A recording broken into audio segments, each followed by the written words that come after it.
All right, well, a lot of fight fans were excited when she signed with the UFC, especially those who followed her career in the kickboxing world, and certainly looks like a good addition here for the UFC in this division. Well, she's fun. She definitely does bring excitement.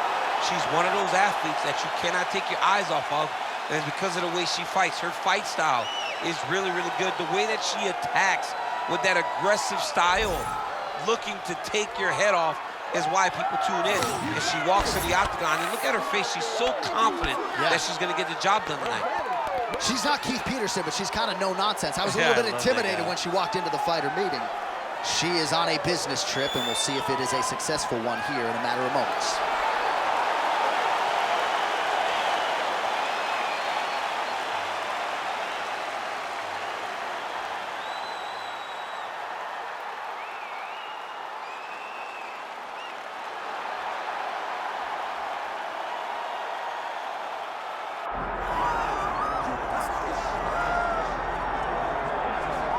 All right, so here is the otherworldly elite flyweight out of Guadalajara, Mexico, Alexa Grasso. And it's interesting to look back to early portions of her UFC career. After the Carla Esparza loss in 2019, she had lost 3 of 5, and nobody envisioned her as a future UFC champion, but she has stayed committed to the cause every step of the way. Her grappling improvement has been unbelievable. She's always been an outstanding boxer, but she has honed that, of course, under her uncle, Francisco Grasso. This is one of the very best flyweights in the world. She is as committed to the cause as any man or woman in the world. I'm excited to see what she can do with this showcase here tonight.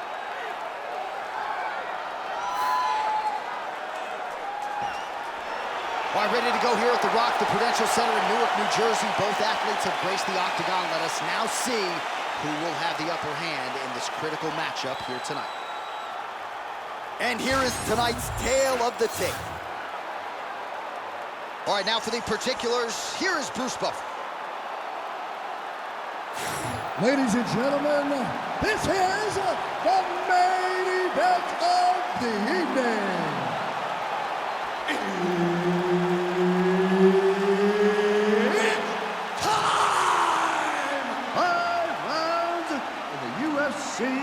Flyweight division. Introducing first, fighting out of the blue corner, Manon the Beast Fiorot.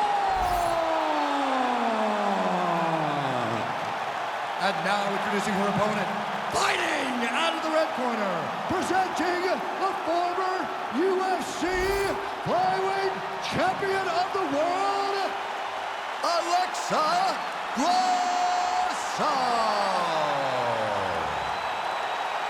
All right, Herb Dean, third man in the octagon for this one. Ready. Good. All right, so here's Alexa Grasso, one of the best fighters in this flyweight division. Came into the UFC primarily as a boxer, but the grappling evolution has truly been a sight to behold. And now it has got to a point in terms of the well-roundedness for Alexa Grasso.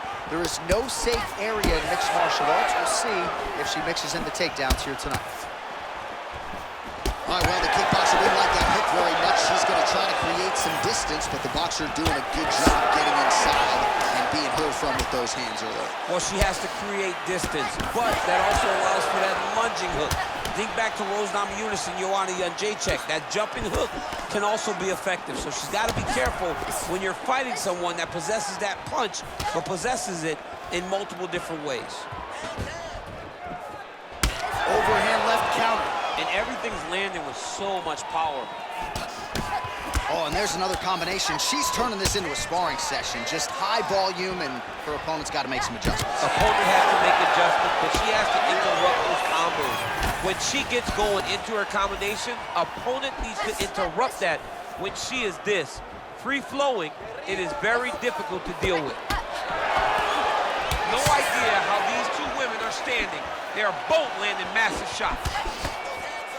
Have you seen anything like it? About a minute into the fight, these women are balling, they are brawling. Somebody's gonna go down. I mean, somebody has to go to sleep. This is impossible a pace to keep. Circling to her right. Big punch lands through the middle. She missed with that jab. Stuffs the takedown shot there. How good is her takedown move? Just over 3 minutes to go, round one. there by Grasso. Just out of range with that right hook. Fiorot's strike attempt there is blocked. Lands a big elbow there. Well, hard to see exactly where she is cut, but it's somewhere around that eye area. Doesn't look great. It's never good to get cut, but right now it's a small one. You don't have to worry about it, but you got to protect it. Oh, inside leg kick. I mean, you could hear the thwack from here. Yeah, right away you hear it. You hear the impact at which she's landing this kick. Oh, knee strike right to the midsection there. Hook in the clinch there is good by Fiorot. Beautiful uppercut there. All right, so it looks as though, yes, she's starting to deal with some swelling now, so defensively got to figure out a way to shore things up. She's tough, John. We know that she's tough. We've always known that she's tough. But what she has to do is she has to be a little bit more active in her defenses if she doesn't want to get all beat up. Under 2 minutes to go here in round one. Nice punch lands. Back and forth we go. Fiorot gets hit by that leg kick, so maybe that one gets her attention. What a kick that leg. Oh, right hand.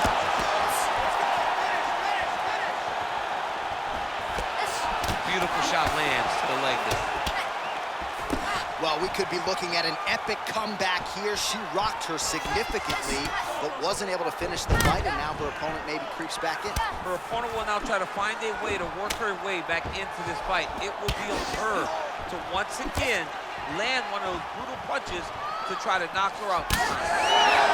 Well, she has had no answers for her on the feet, and there's another land, and more swelling there on the face. More swelling on the face, and John, it's getting worse. And now it's getting pretty evident that if she does not change something, she's gonna find herself in a really difficult situation going forward. All right, don't waste your energy. Stay relaxed. Set it up a little bit better for me, okay? Tried to land the punch, but a swing and a miss by Grasso. Well, the damage starting to add up, bleeding from her cheek now. And that's the danger in the engagement there. Big counter right hand. 20 seconds now remain in the round. Try to establish that jab. Final seconds here.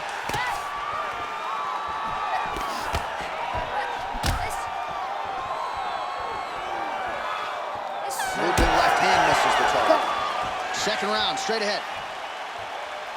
All right, so that's the end of the round. Pretty significant damage done in that round. Cut on the cheek, sustained there from that strike. Now the cut man's got to get in there and close that thing up. Better to be below the eye than above it, sure, but nonetheless, this could be a factor now moving forward. Well, her eye is really in trouble now, and you know the opposition's going to continue to target it. We'll see what they can do with these 60 seconds. There's nothing better than seeing the damage on your opponent's face. And if she couldn't defend before, she's going to have to be real good on the defensive side this time, because now her opponent would be even more aggressive seeing the damage on her face. Ready. Round two underway.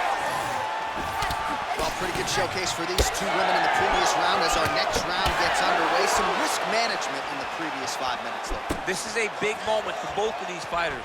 Somebody is really going to have to make a decision that they're the one that's going to get their hand raised. The previous round was way too close. Well, her opponent continues to attack that cut, and there is more blood pouring out with every passing strike. You know, we talked about this when she first got the cut, that she needed to address her defense.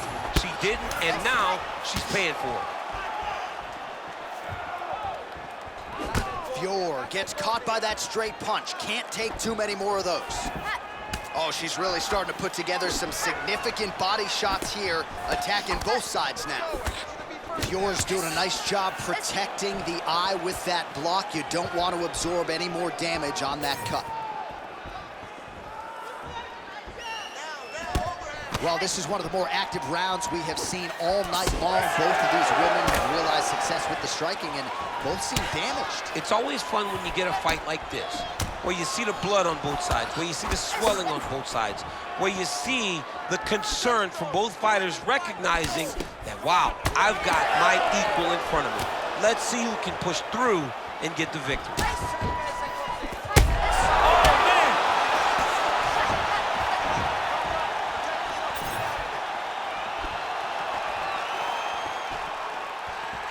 Nice jab. All right, so just as we saw in the previous round, she is realizing a lot of success with her kickboxing game tonight, and you can see the confidence growing with every strike landed. It's overwhelming for her opponent to be in there with her when she's in this flow state. She's so good at everything she's doing that now the activity is starting to pick up. If she can continue to fight in this way, I wouldn't be surprised if this fight gets finished. Well, it is not the worst cut we've ever seen in the UFC, but a lot of blood donation happening right here, right now, as her opponent continues to target that. Oh, no! She's hurt real bad.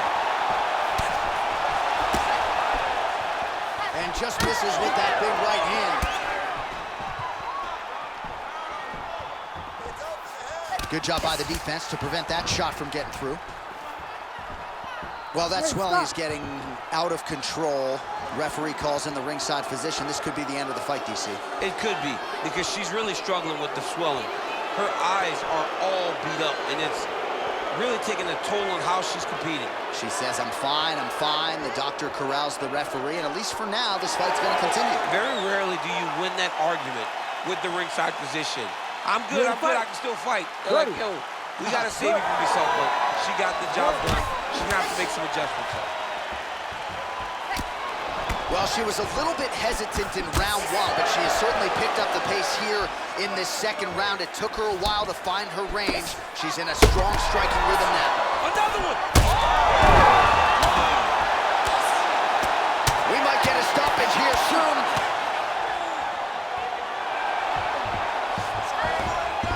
Be careful here.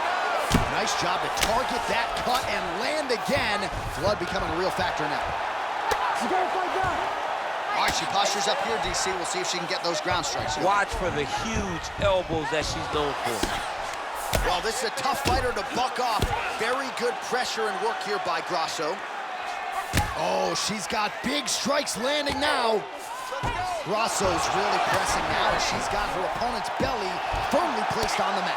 Oh, man, another strike gets through. I think I can pick out a blood type from here.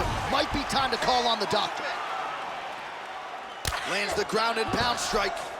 Well, we sat down with her on Thursday. She said it's all coming together, and she has put on a striking clinic tonight. Clearly her best performance in the UFC. The only danger was if her opponent could get it to the ground. She could not.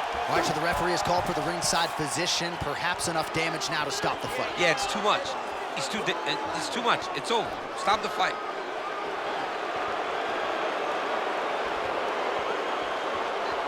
Yeah, there's the end of the fight. I'm no doctor, but you had to stop the fight. Fans don't like it, but she shouldn't be allowed to fight through that moment. The cut was too bad.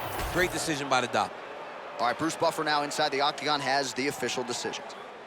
Ladies and gentlemen, the doctor has called a stop to this fight.